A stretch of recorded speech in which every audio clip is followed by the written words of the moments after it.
Life is too short for fear.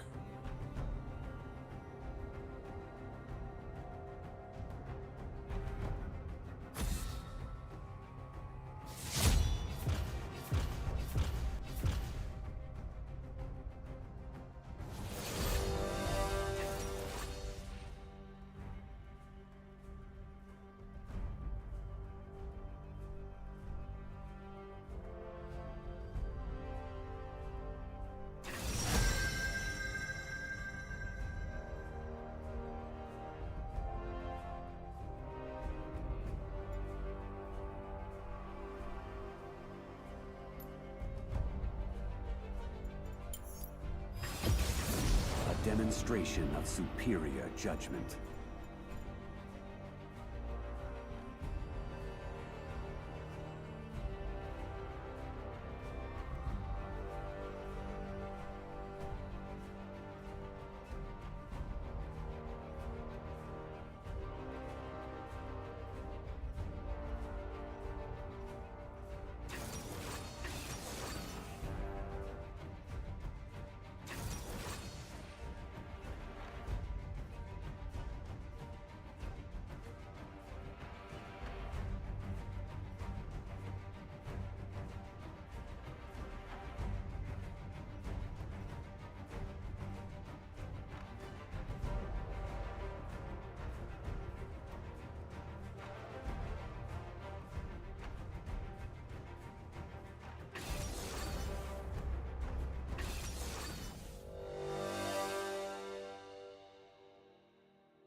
There is no dispute.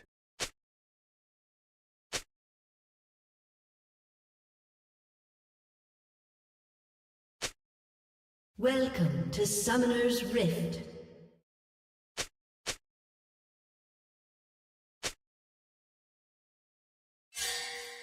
"30 seconds until minions spawn.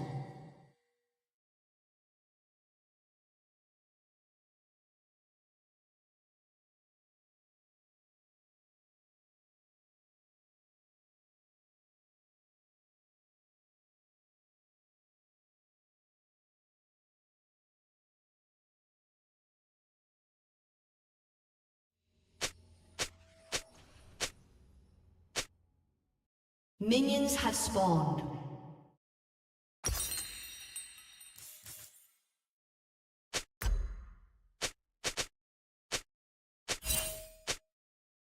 From the shadows.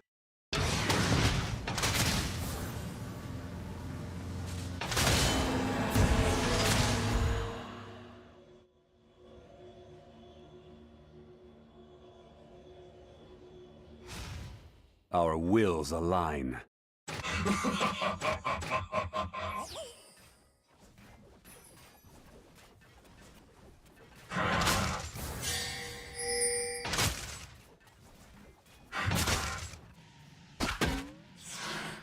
Understood.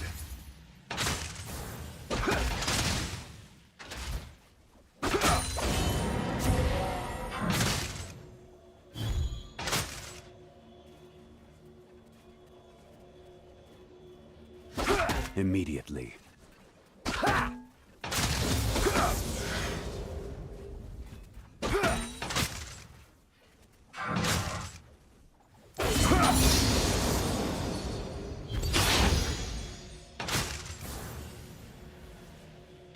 Press on.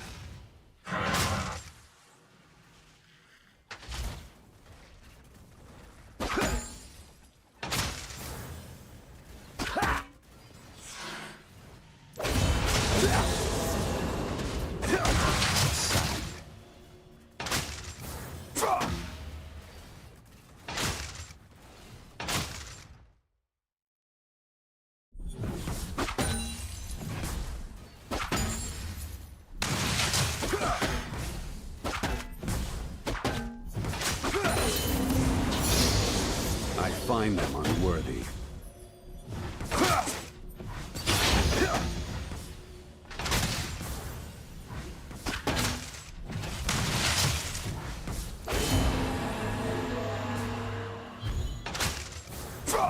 Tread carefully.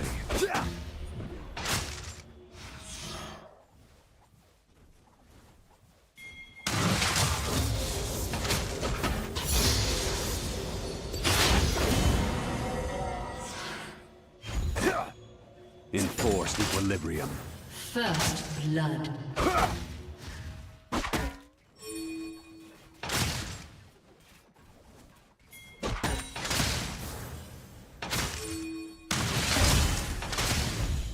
An enemy has been slain.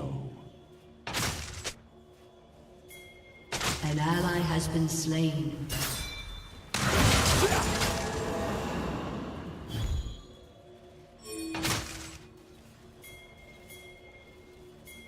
With balanced steps.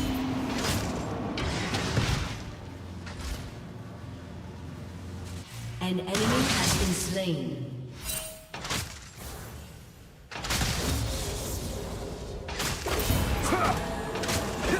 There is no dispute.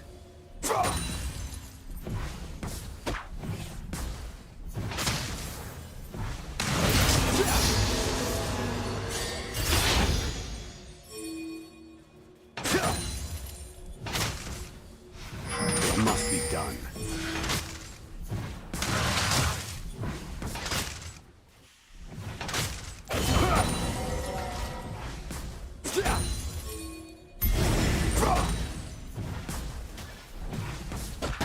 Our wills align.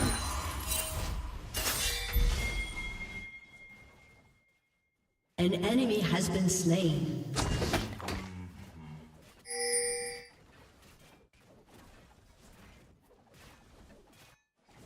Immediately.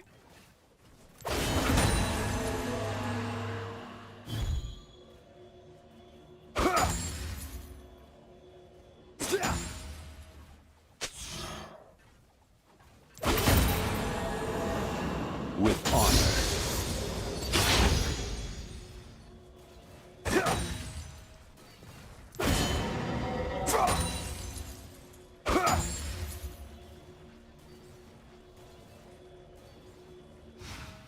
From the shadows.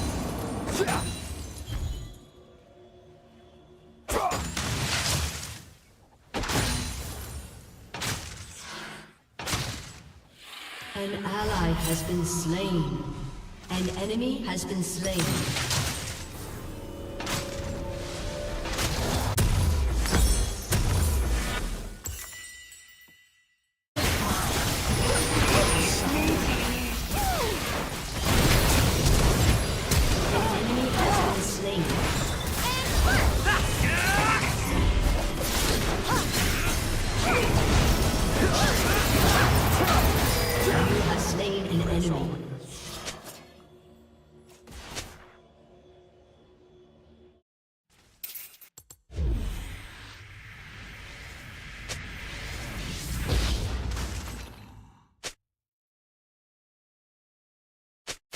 Tread carefully.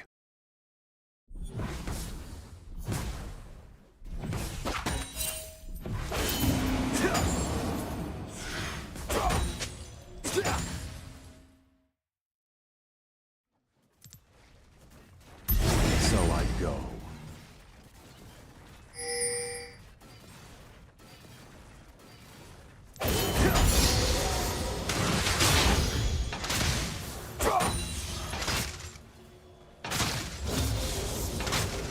With balanced steps.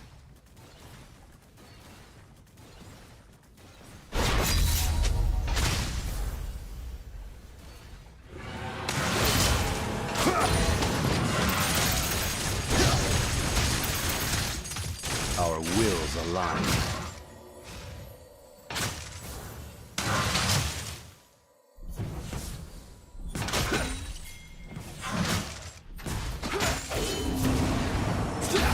An enemy has been slain. Targets marked.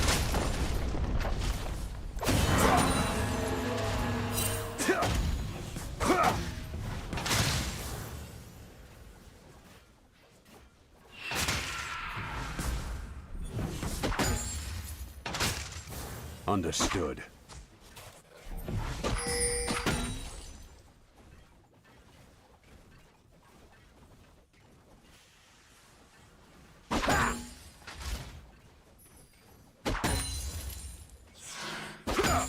There is no dispute.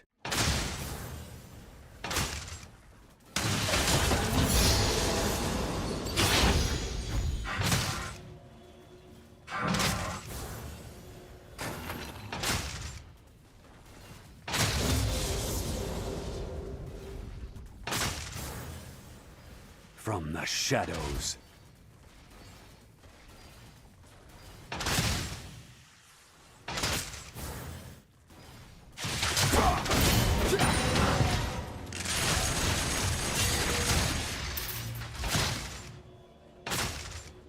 Immediately.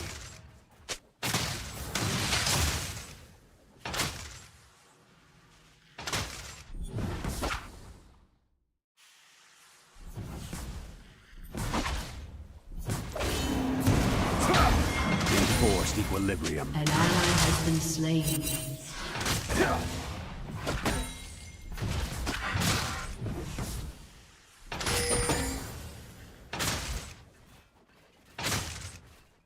Killing spree.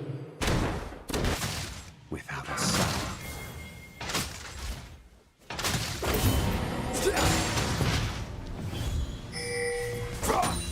An ally has been slain. An enemy has been slain. Press on.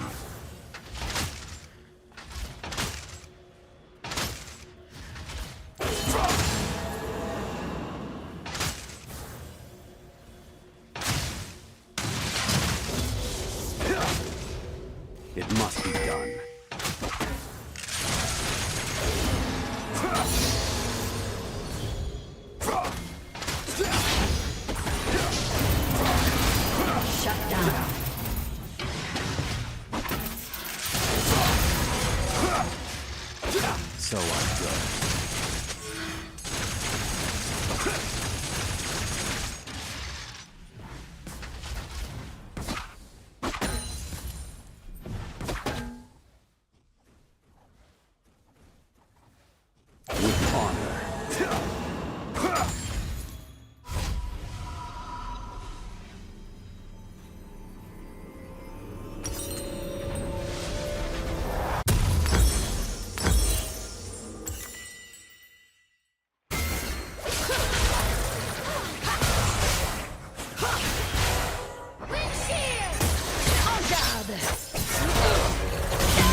Has been slain. Tread carefully.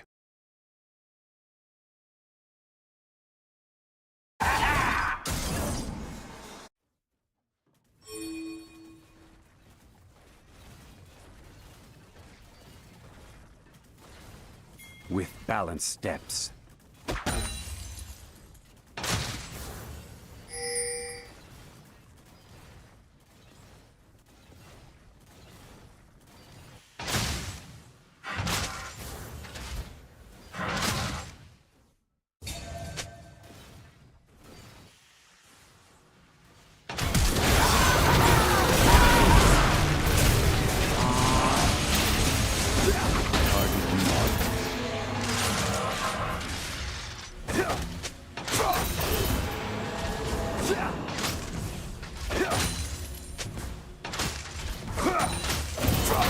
An enemy has been slain. Our wills align.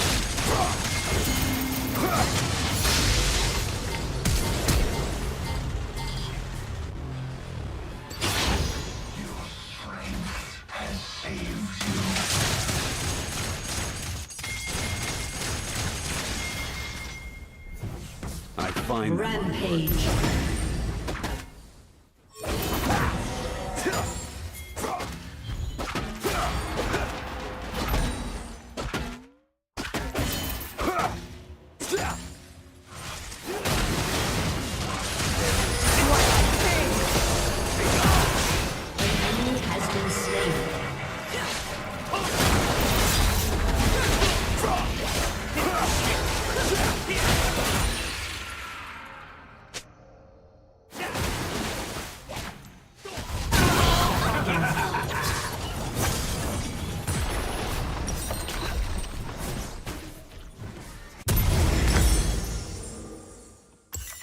From the shadows.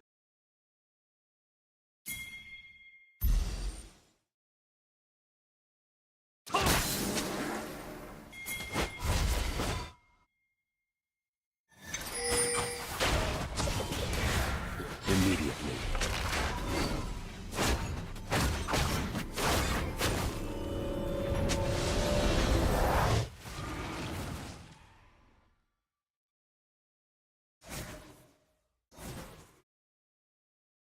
Press on.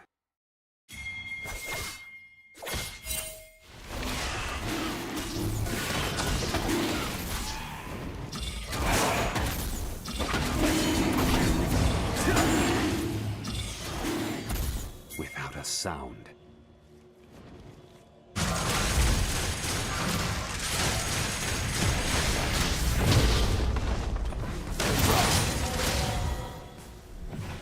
An ally has been slain. An enemy has been slain. Carefully.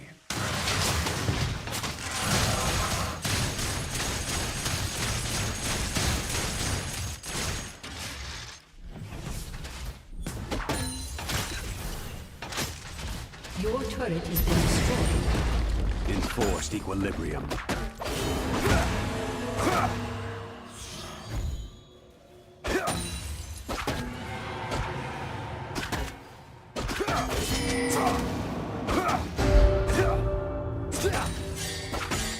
Understood. An enemy has been slain. An ally has been slain.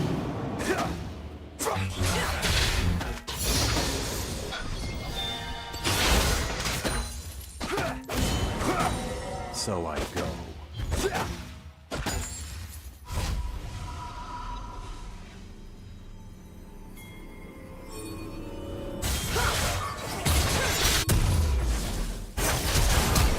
Windshield!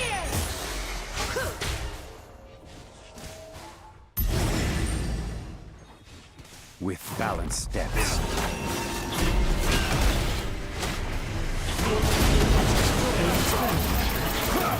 Killing spree. Shut down.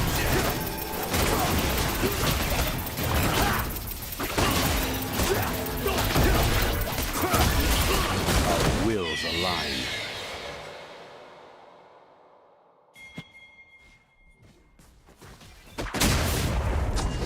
An ally has been slain. Your turret has been destroyed. With honor.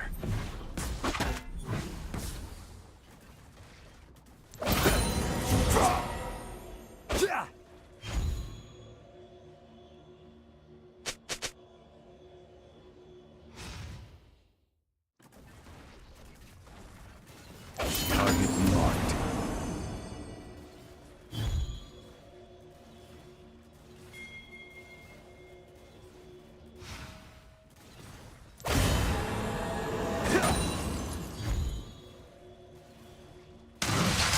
There is no despair. An enemy has been slain.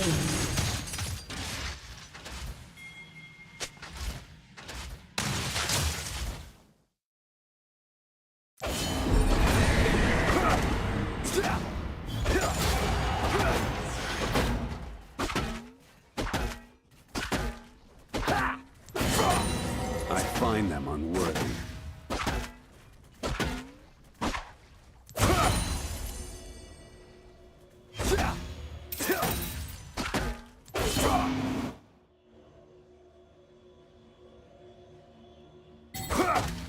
It must be done.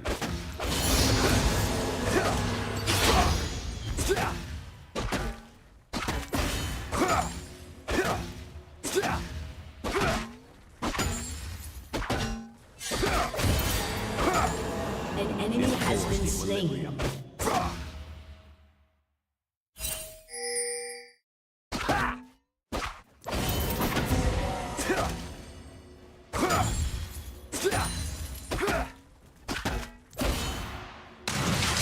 Immediately.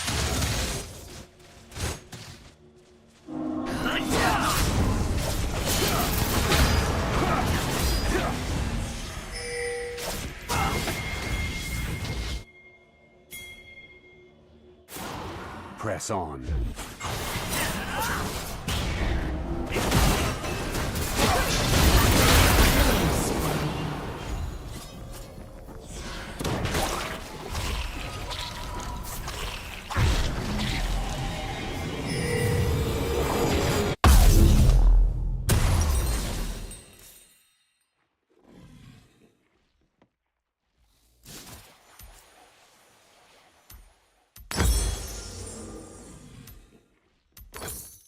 Without a sound.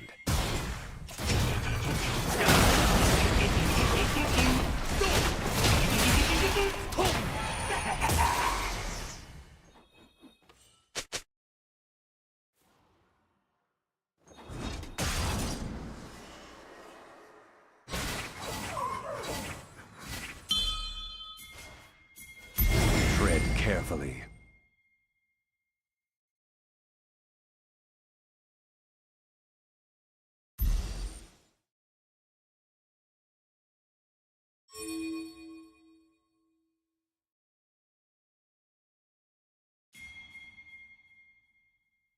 From the shadows.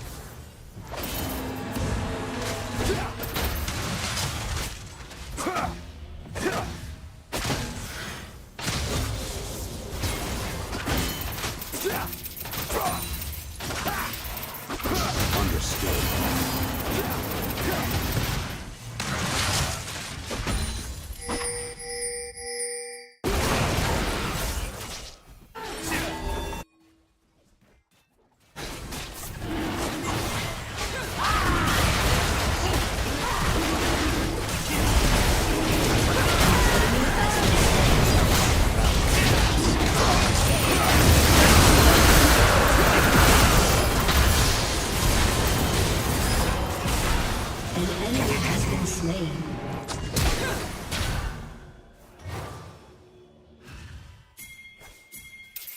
So I go.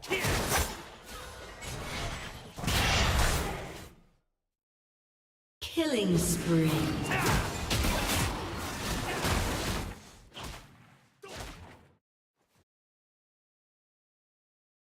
Our wills align. Your team has destroyed a turret.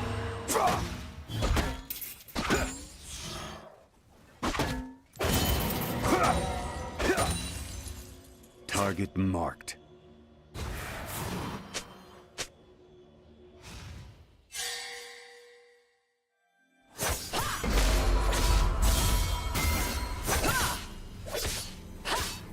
Your team has destroyed a turret. Shut down. There is no dispute. An enemy has been slain.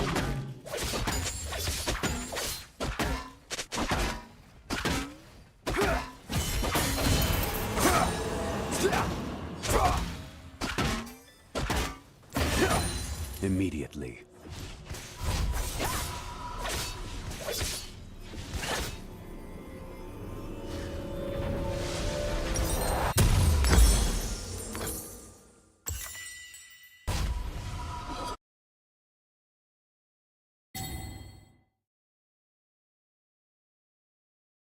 Without a sound.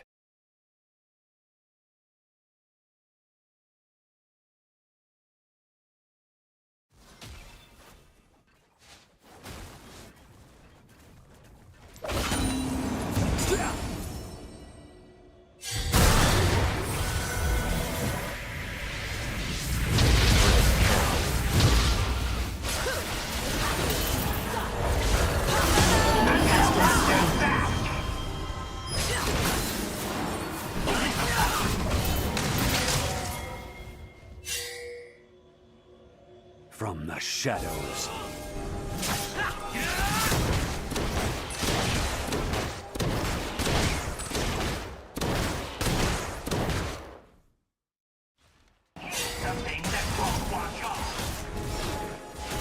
Press on.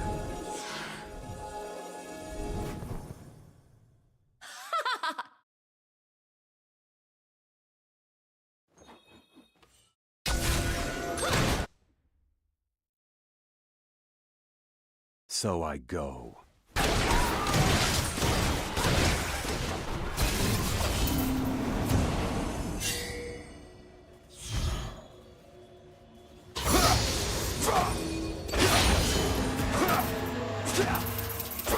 I find them unworthy.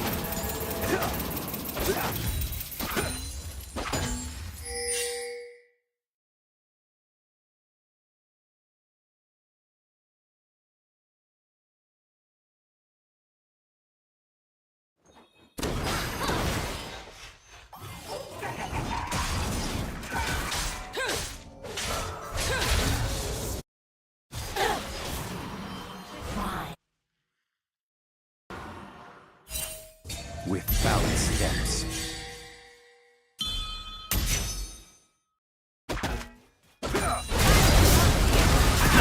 Ally has been slain.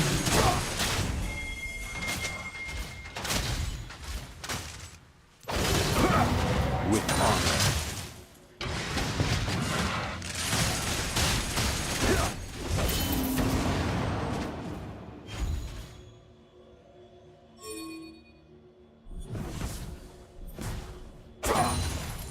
Our wills align.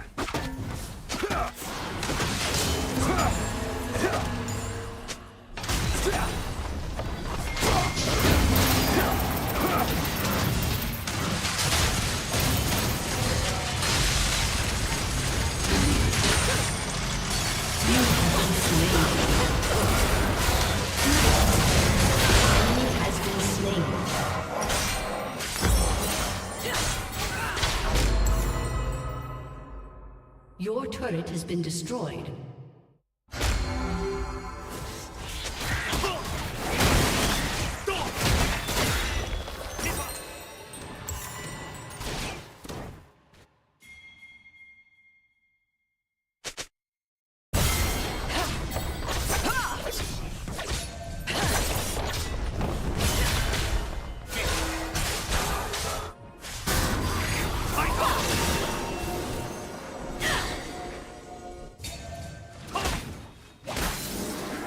There is no escape.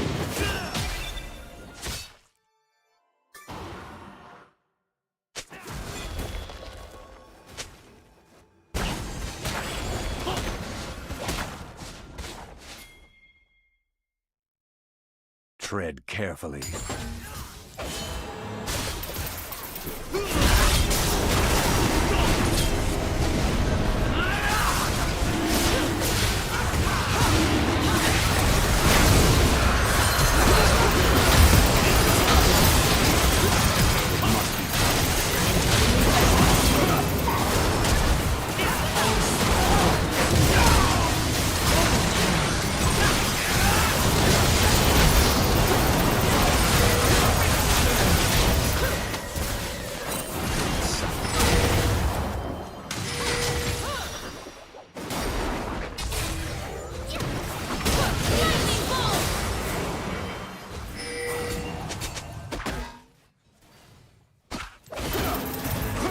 Enforced equilibrium.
Balanced steps.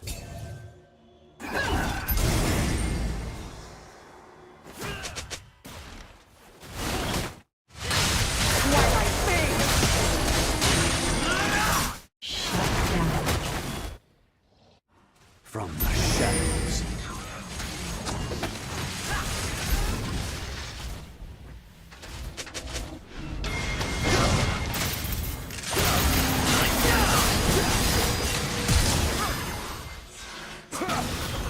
Immediately.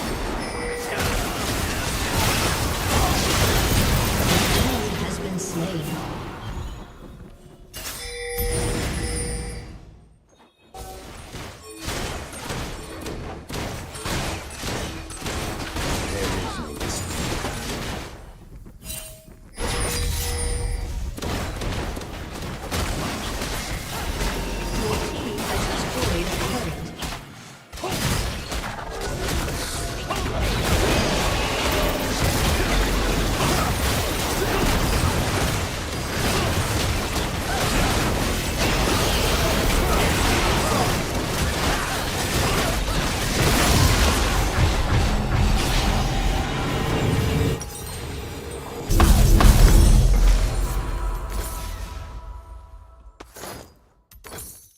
Tread carefully.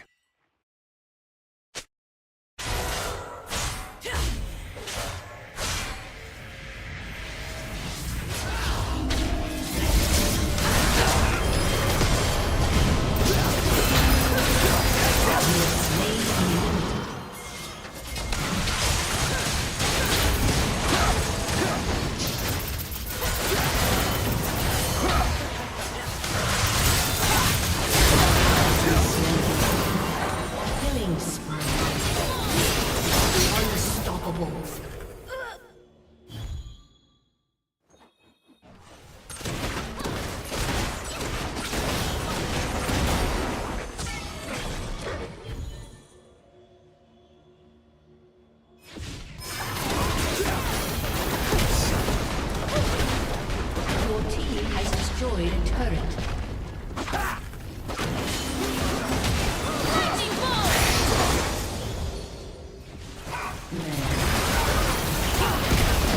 Your team has destroyed a turret.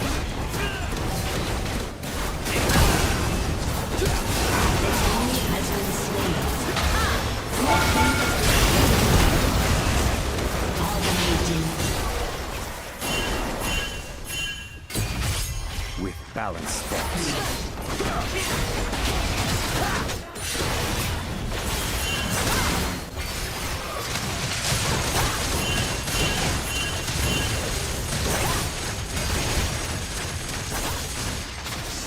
Press on.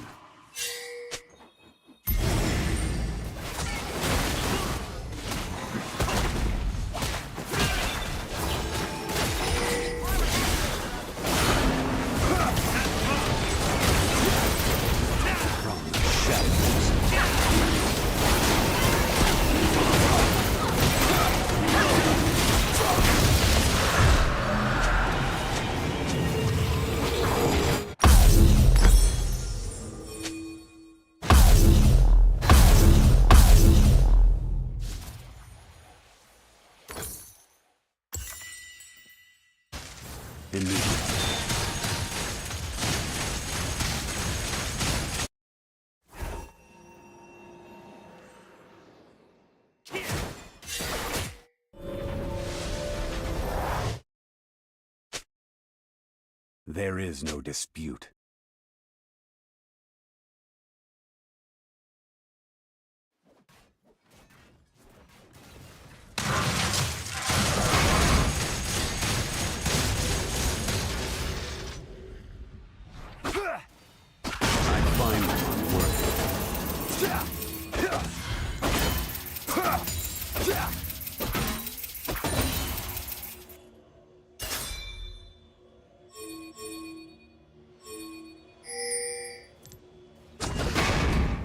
With honor.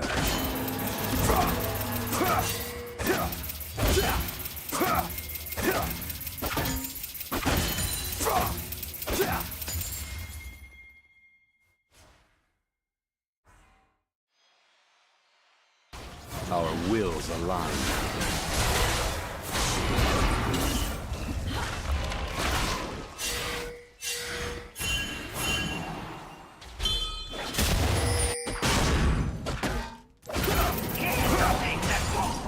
Without a sound.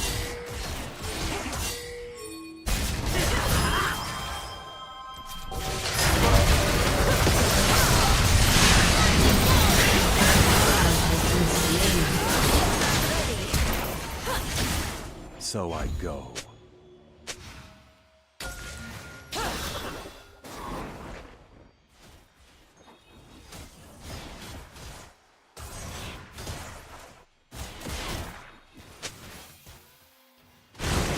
Tread carefully.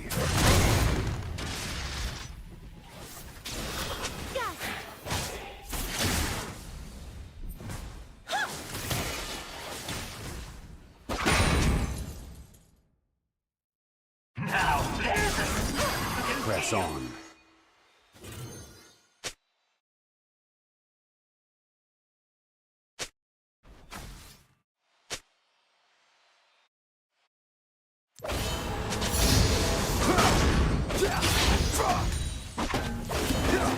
Understood.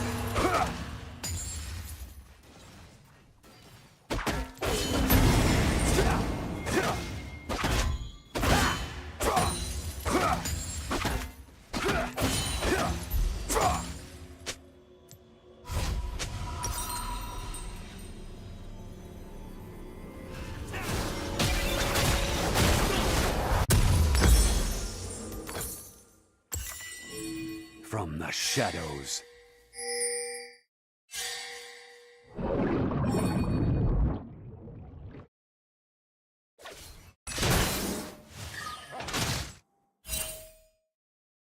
An enemy has been slain. With balanced steps.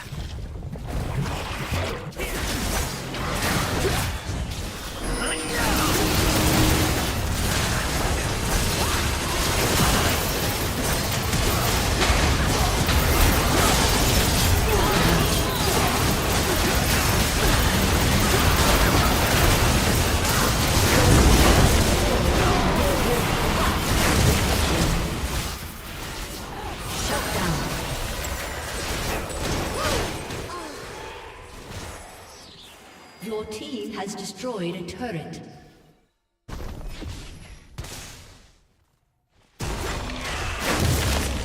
Aced.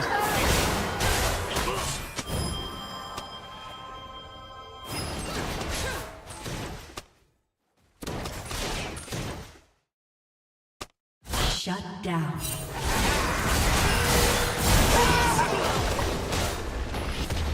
Your team has destroyed a turret.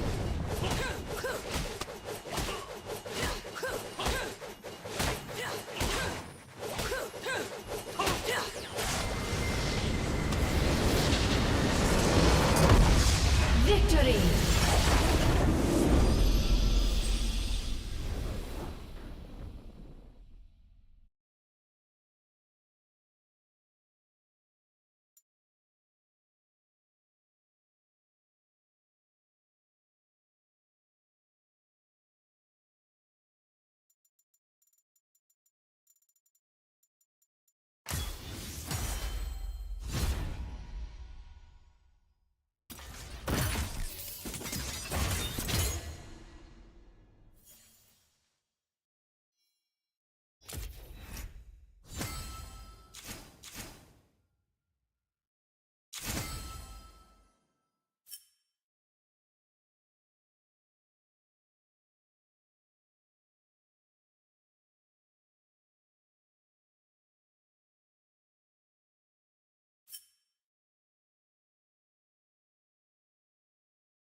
Life is too short for fear.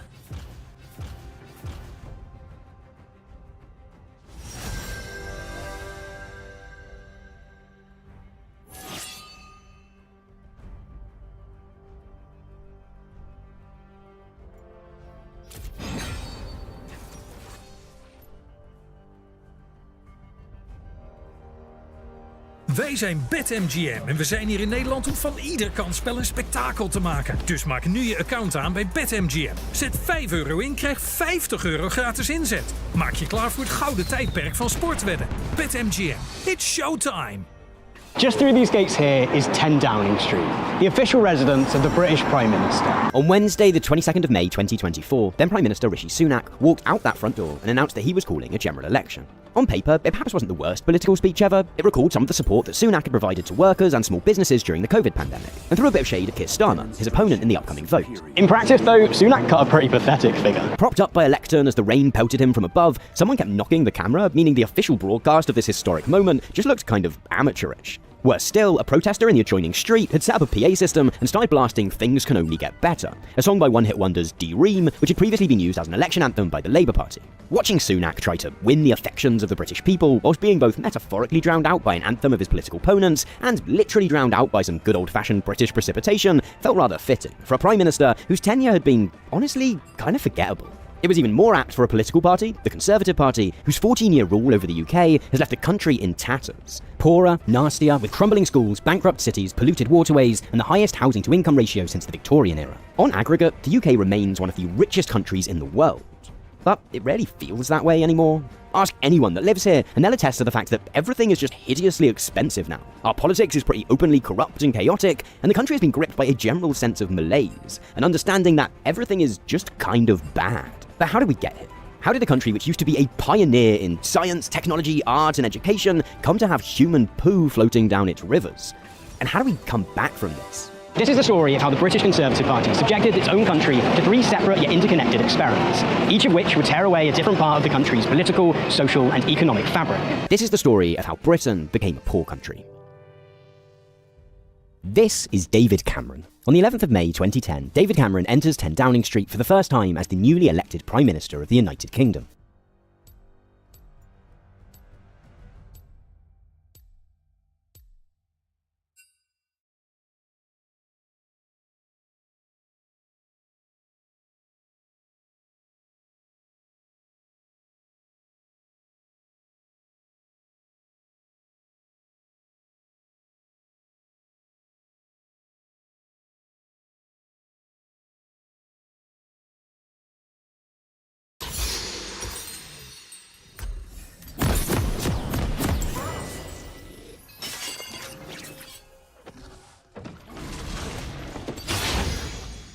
Immediately.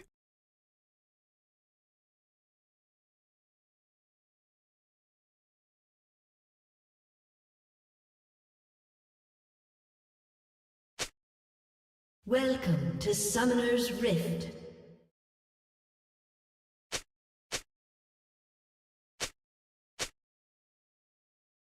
"30 seconds until minions spawn.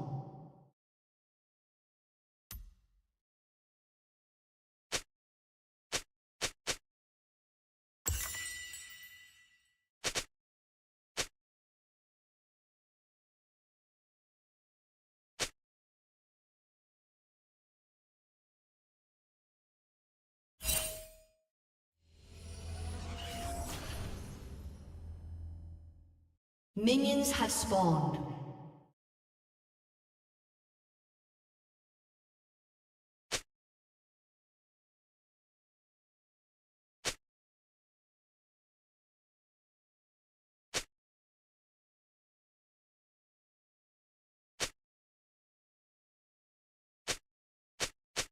There is no dispute.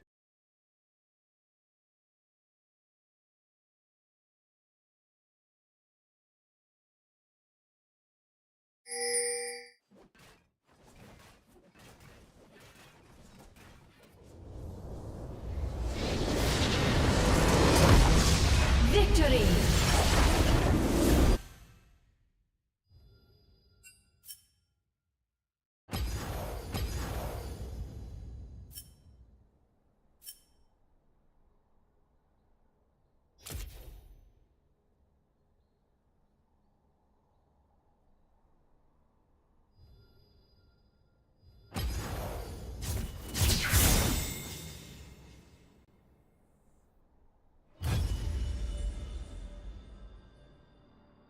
His election win hasn't been a particularly convincing one. The party Cameron leads, the Conservatives, have only managed to win 306 seats in the House of Commons. That's 20 seats short of an outright majority. Claiming the top spot has thus required him to go cap in hand to this guy, Nick Clegg, the leader of the UK's notionally centrist Liberal Democrat Party. After 5 days of negotiations, Cameron and Clegg have agreed to form a coalition government, in which Cameron will serve as Prime Minister and Clegg as his deputy. Coalition governments in which multiple parties come together to govern collaboratively are exceptionally rare in the UK. The last time this happened was during the 1930s and 1940s, when all the major parties in Parliament came together to present a united front during the Second World War. As David Cameron crosses the threshold of number 10, however, he perhaps feels like this collaborative arrangement might serve him well. See, David Cameron is, at this point at least, a genre of centre-right politician which would soon go wildly out of fashion.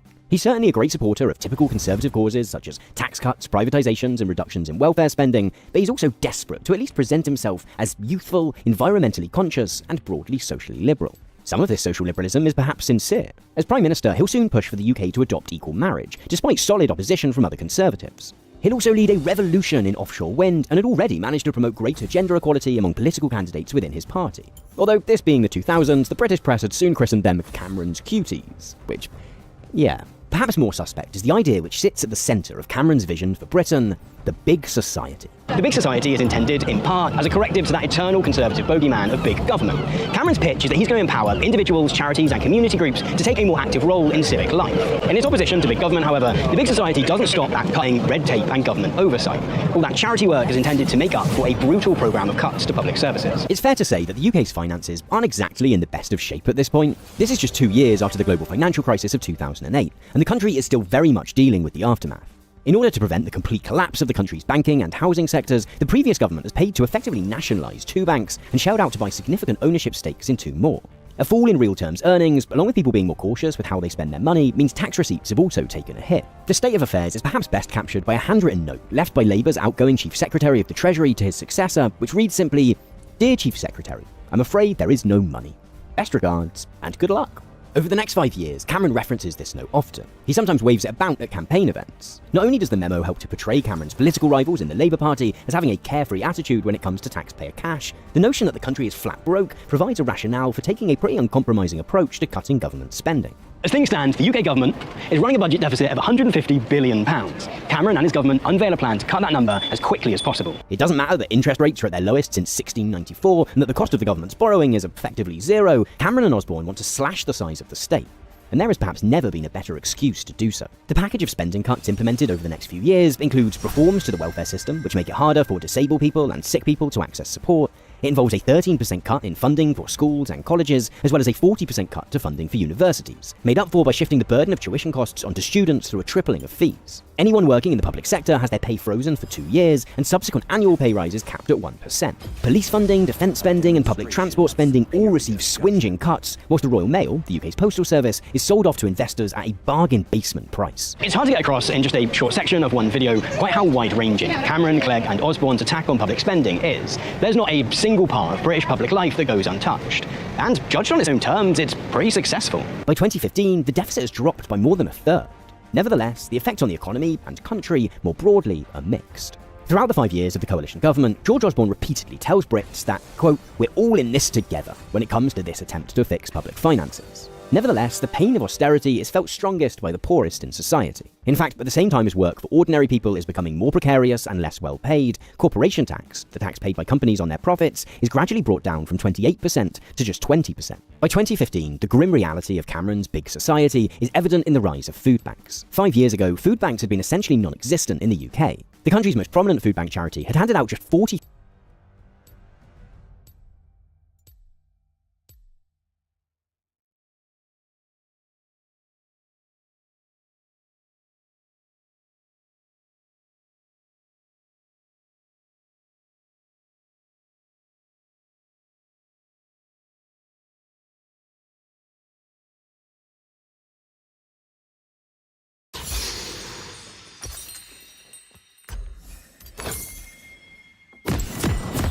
Our wills align.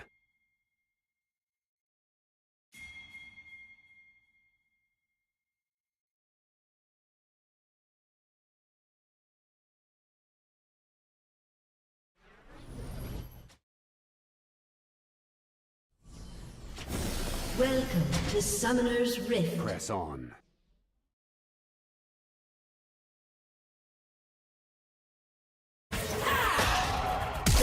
happens until minions spawn.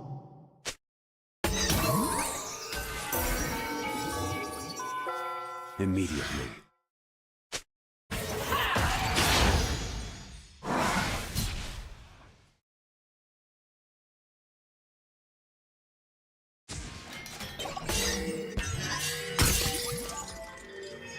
So I go. Minions have spawned.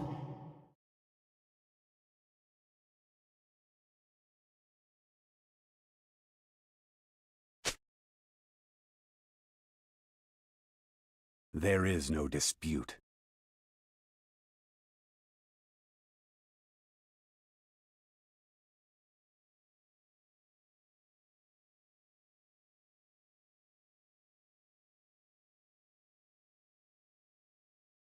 Tread carefully.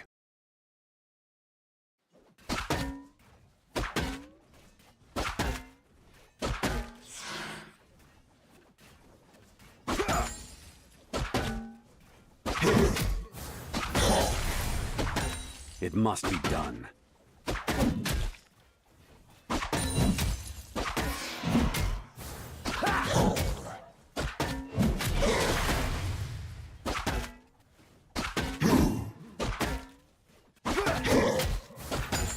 Understood.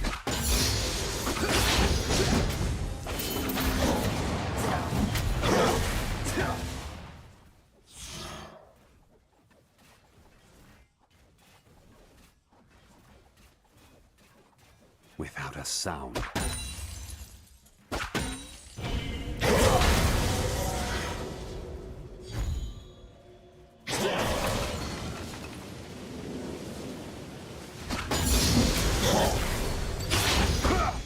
Enforced equilibrium.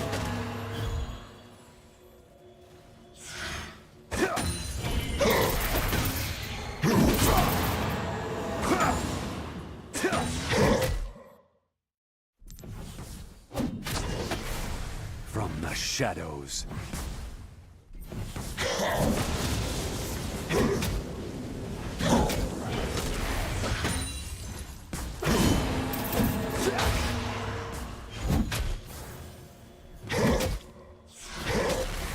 With balanced steps.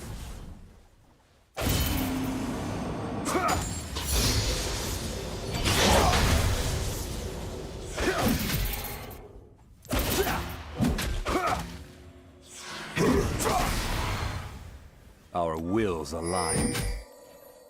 First blood.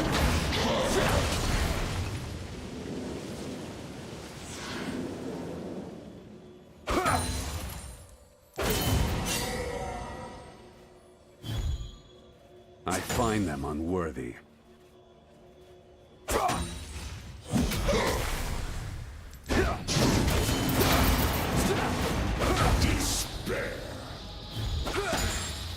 An ally has been slain. With honor. Enemy double kill.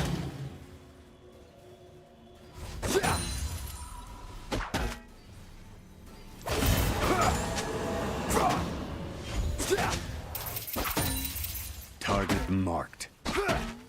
An ally has been slain.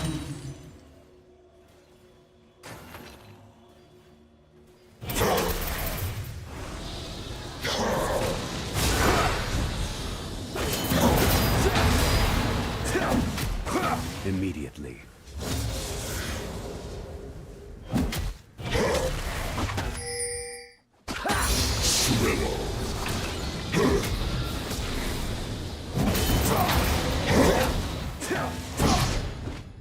So I go.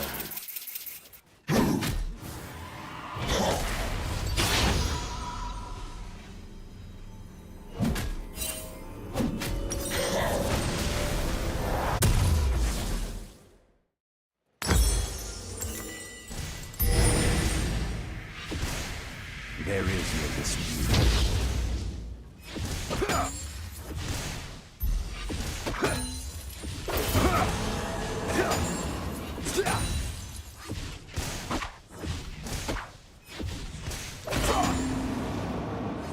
Understood.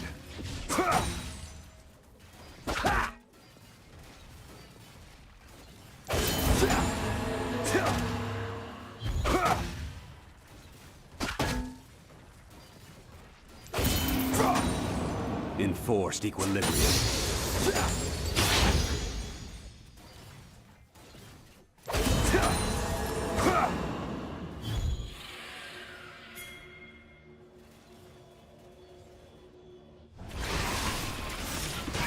Tread carefully.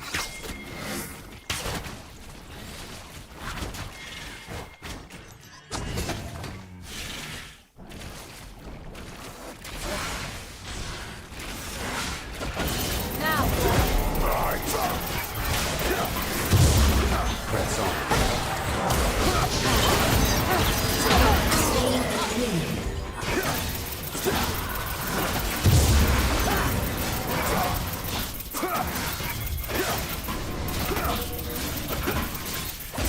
From the shadows.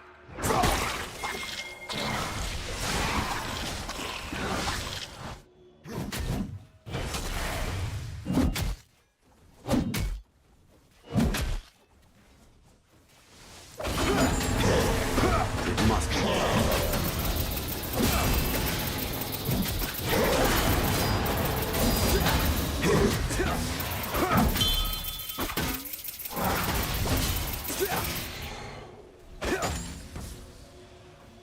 I find them unworthy.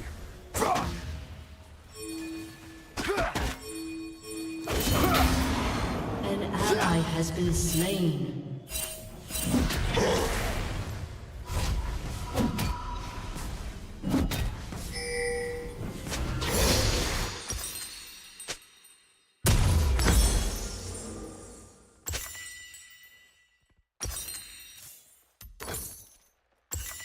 Without a sound. A summoner has disappeared. Trace your hearts and tongues.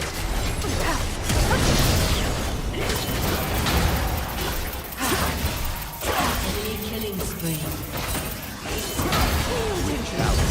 Shine once more before the end.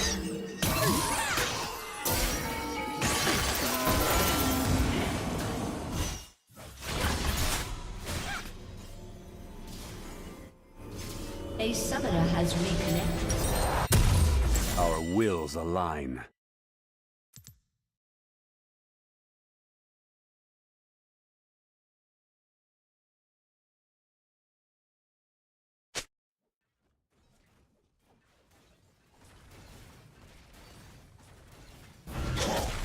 Immediately.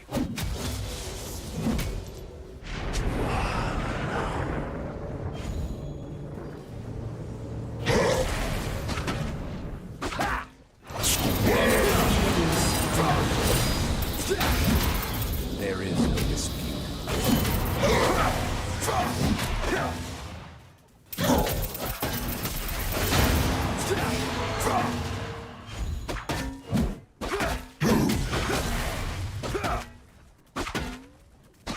With honor.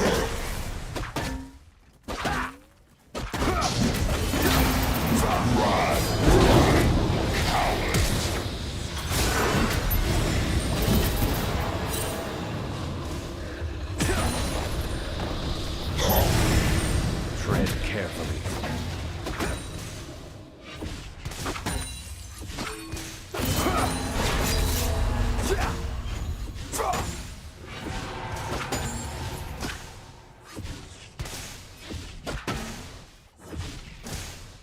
Target marked.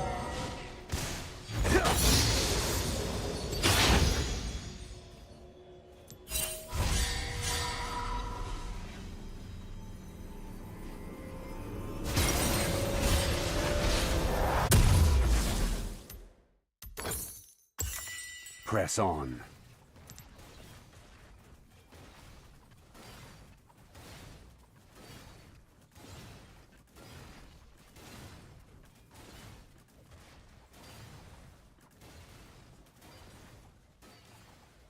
From the shadows.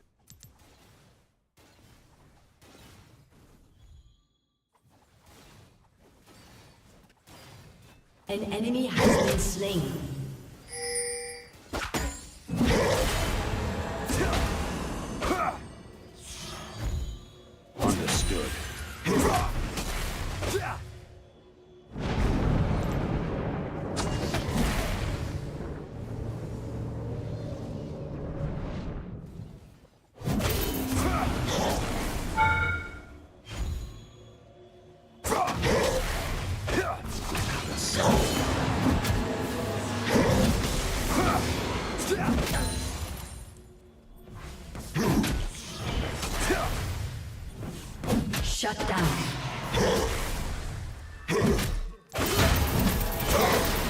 So I go.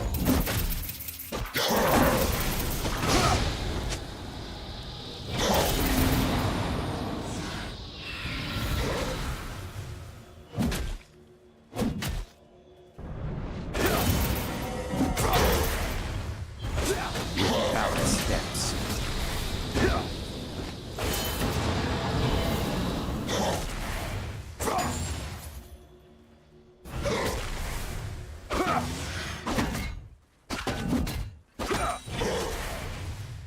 Our wills align.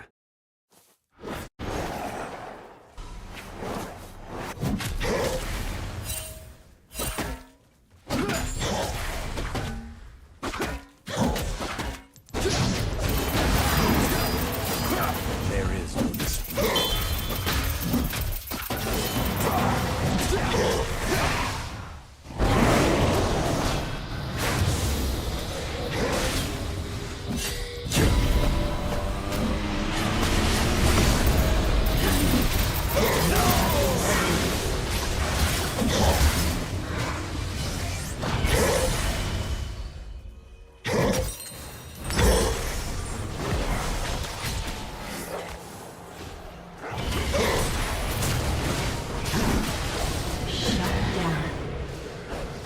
An ally has been slain.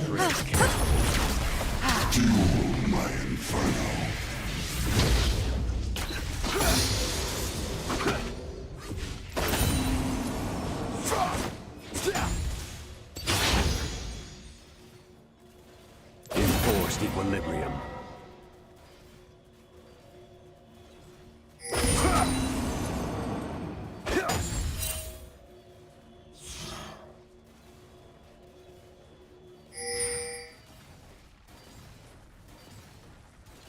Press on.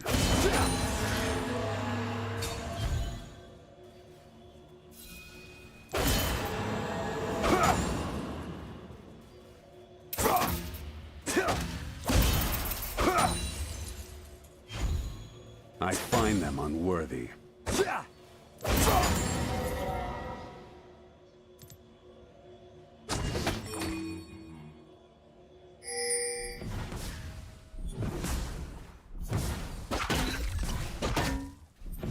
From the shadows.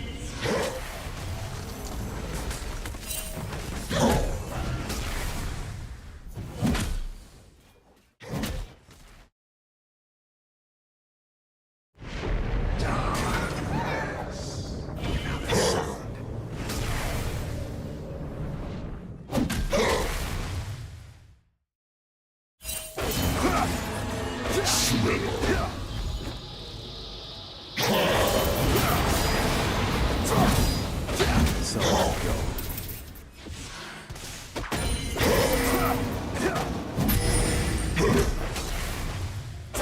An ally has been slain. Your team has destroyed the turret.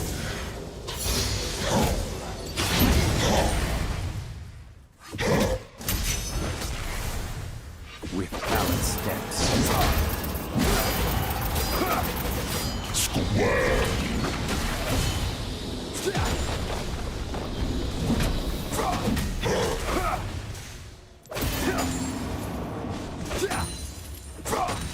With honor.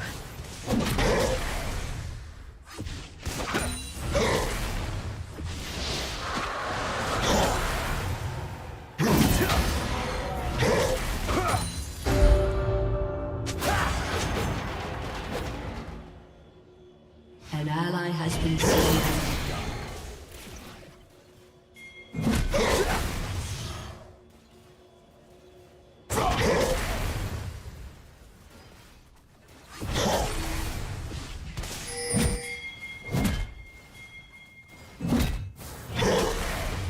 Target marked.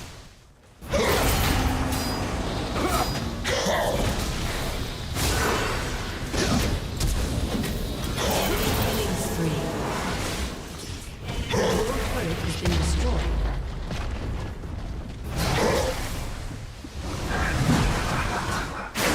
Shut down.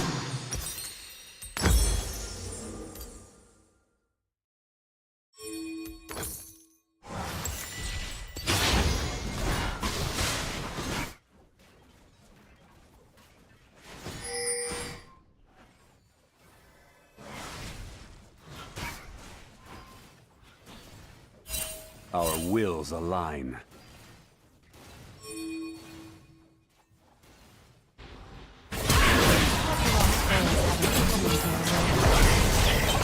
Enemy killing spree. There is no dispute.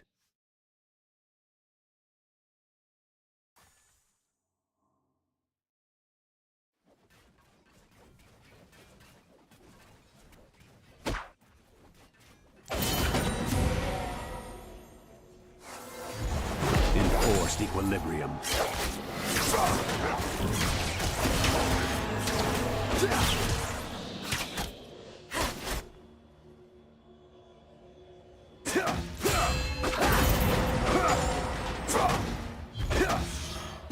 Immediately.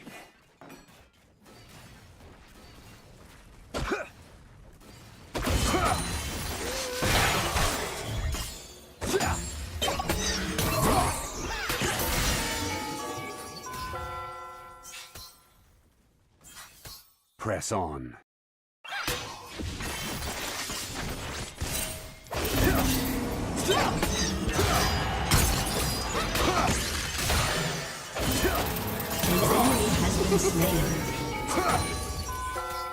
Understood.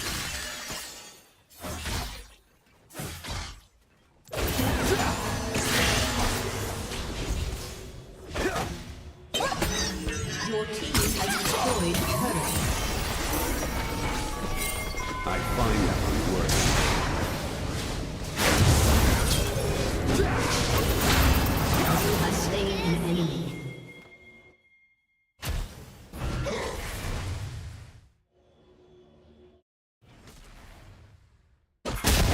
Tread carefully.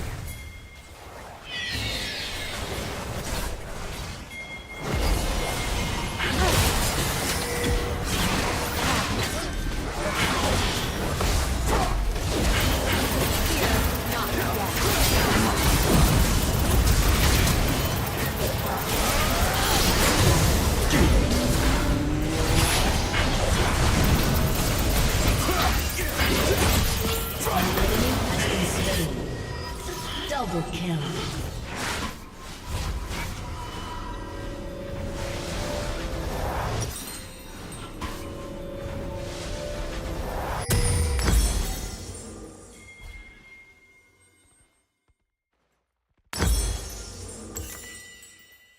Your turret has been destroyed.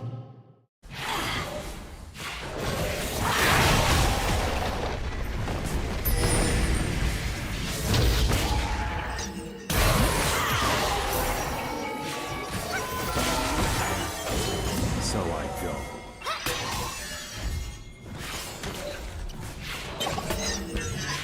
Your team has destroyed a turret.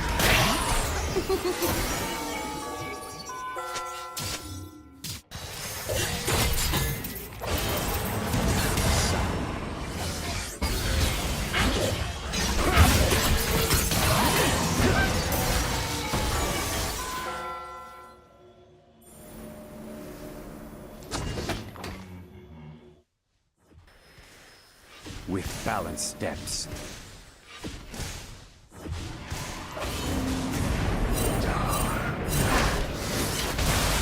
An enemy has been slain.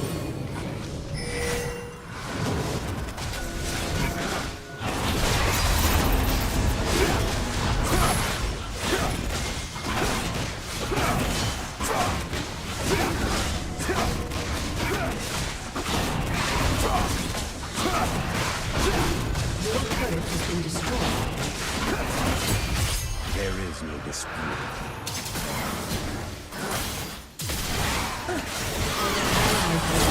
You have slain an enemy. Shut down. Immediately.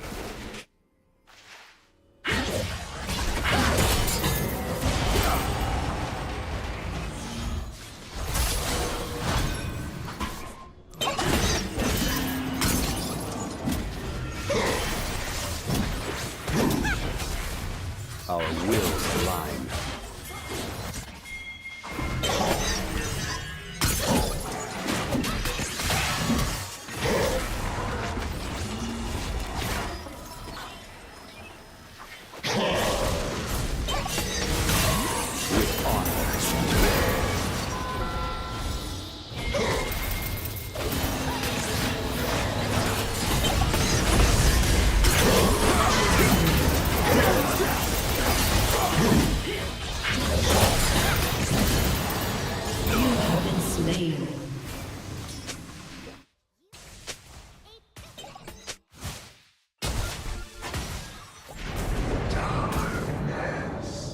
Killing spree.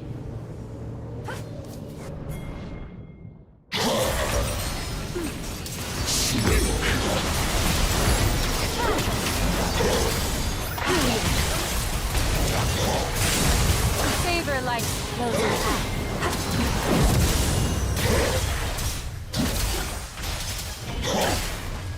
Cleansing fury. Tread carefully.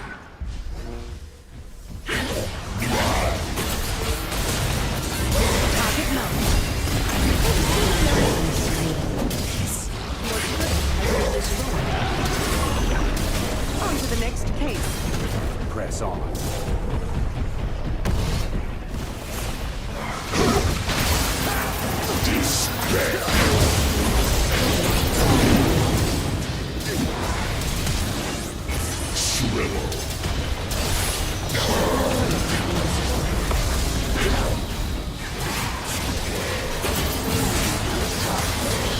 Down. Your inhibitor has been destroyed.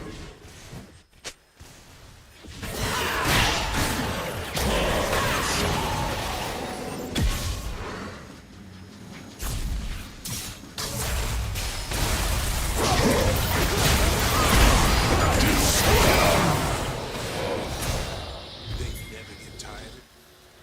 From the shadows.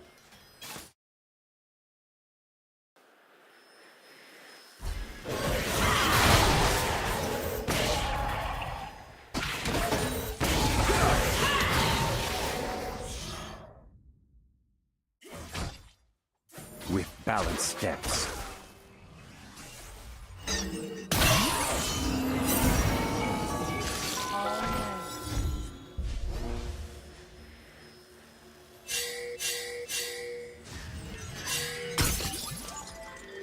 The time of man has come to an end.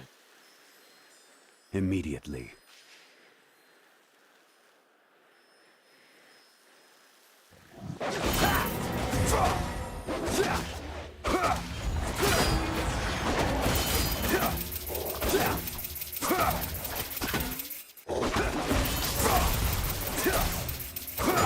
Our wills align.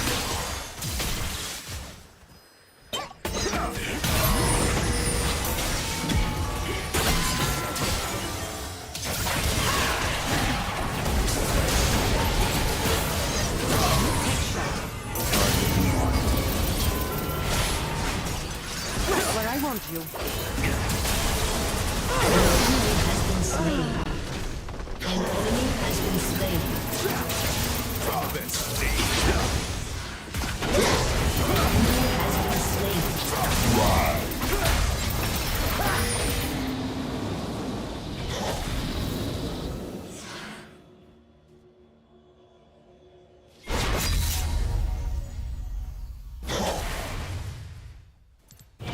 Tread carefully.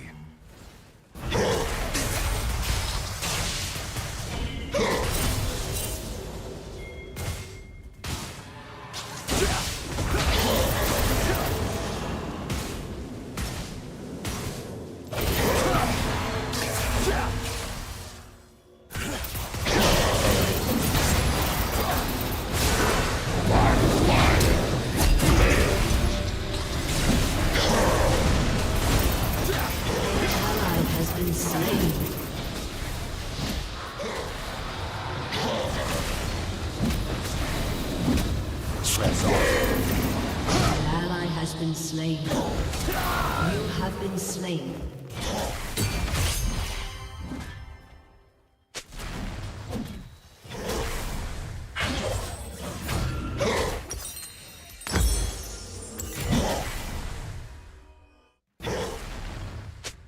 An enemy has been slain.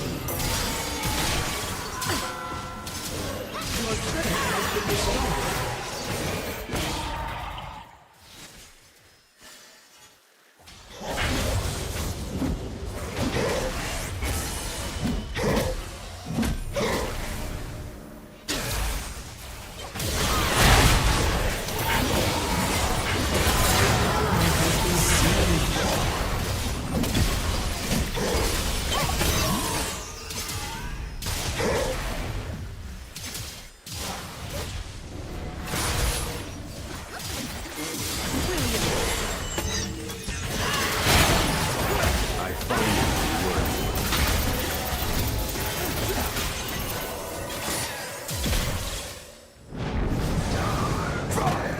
An enemy has been slain.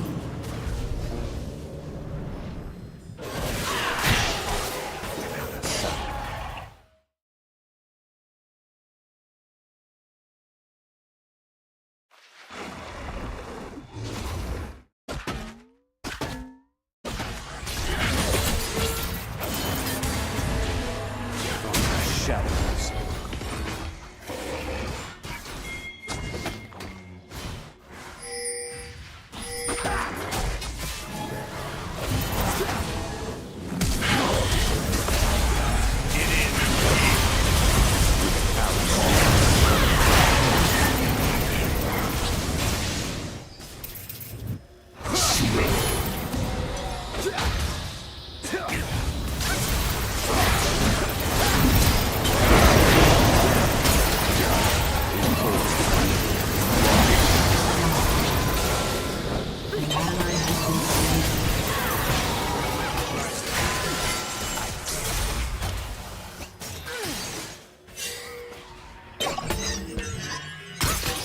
Immediately.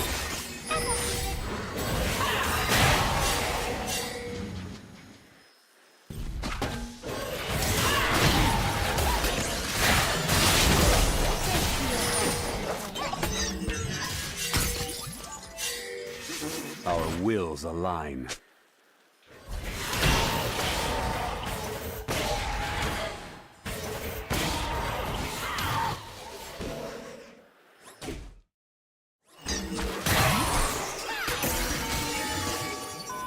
Tread carefully.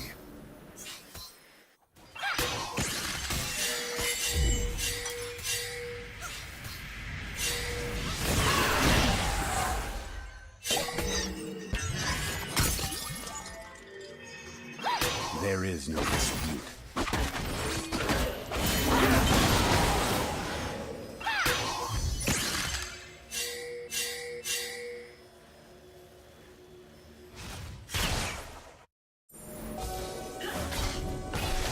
So I go.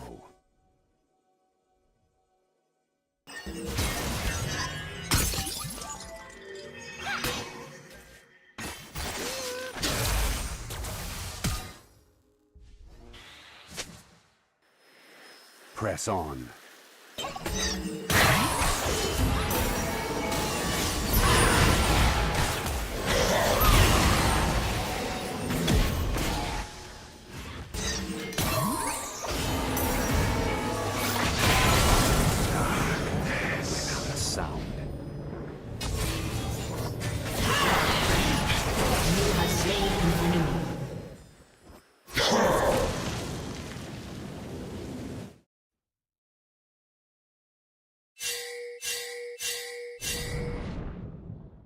It must be done.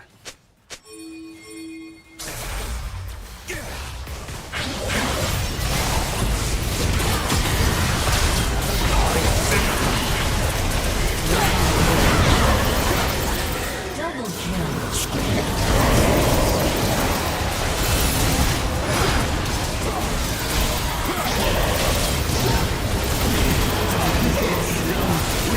An enemy has been slain.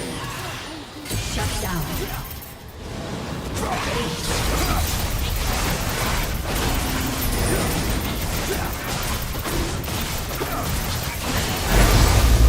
Shadows.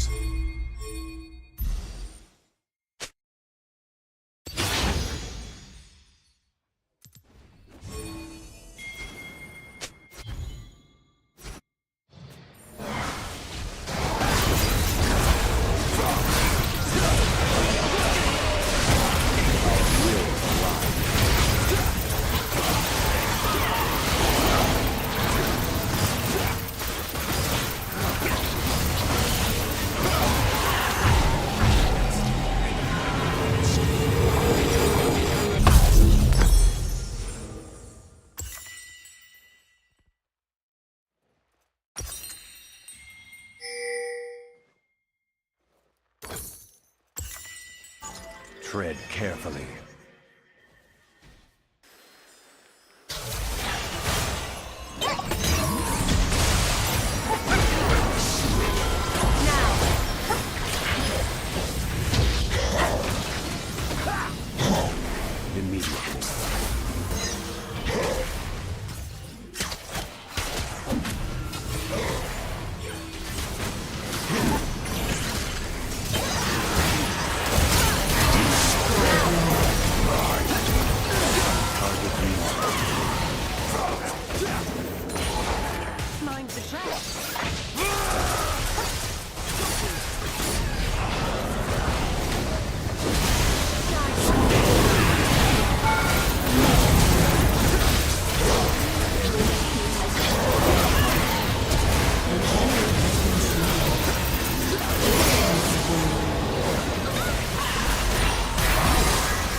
destroyed a turret.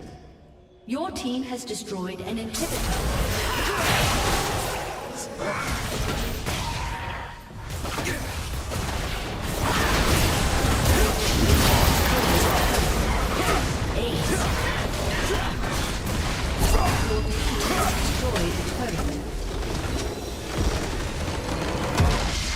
Victory!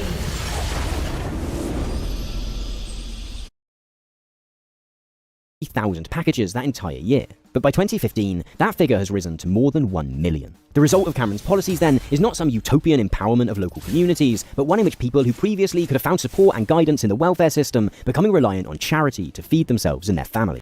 Milka Choco en Cake. Een heerlijk cakeje met een zachte vulling van tedere alpenmelkchocolade. De reden van de overstap naar de nieuwe editie, premium, is vanwege het feit dat ik het...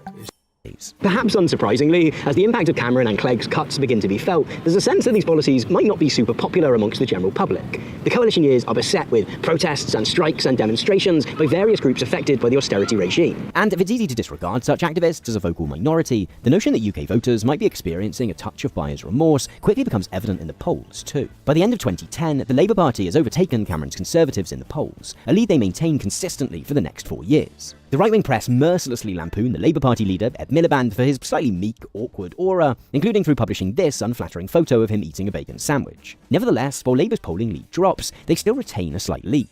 On the day of the 2015 general election, it looks very much like Cameron might be a one-term wonder. The results are certainly said to be close, but there's a chance that Ed Miliband and the Labour Party might be able to piece together an alternative coalition of smaller parties to oust Cameron and the Conservatives from power. Then, that evening, all those predictions turn out to be false. When the results are counted, the Conservatives turn out not to have lost support, but gained it. Their 306 MPs have become 331, enough to end their pact with the Liberal Democrats and govern solo. Everyone involved in the entire polling industry spends the next year or so hanging their heads in shame. Among several proposed reasons for why they got it so wrong is the so-called shy Tory effect. This is the idea that some voters, when asked, will be hesitant to admit that they're going to vote Conservative. Presumably something about not wanting to appear pro-food bank and declining life expectancy or something. In some ways then, Cameron exits the 2015 general election more confident than ever. He has an outright majority in Parliament and a reassuring sense that there might be greater support for his austerity agenda than there sometimes appears. That confidence is about to be undercut, however, by a new threat: the rise of the Brexiteers. To understand this next part of the story, we need to take another look at this graph. There's a lot that pollsters got wrong when calculating voting patterns prior to the 2015 general election. But one thing they did spot correctly was a steady rise in support for the UK Independence Party, or UKIP for short. UKIP are a right-wing party who, in 2015, are led by this guy, Nigel Farage. And while they maintain a broad manifesto of policies, their primary mission is to get the UK to leave the European Union, which isn't an entirely fringe desire. Support for the EU has fluctuated constantly since the UK joined the bloc back in the 1970s, particularly as a result of its impact on immigration. See, under EU rules,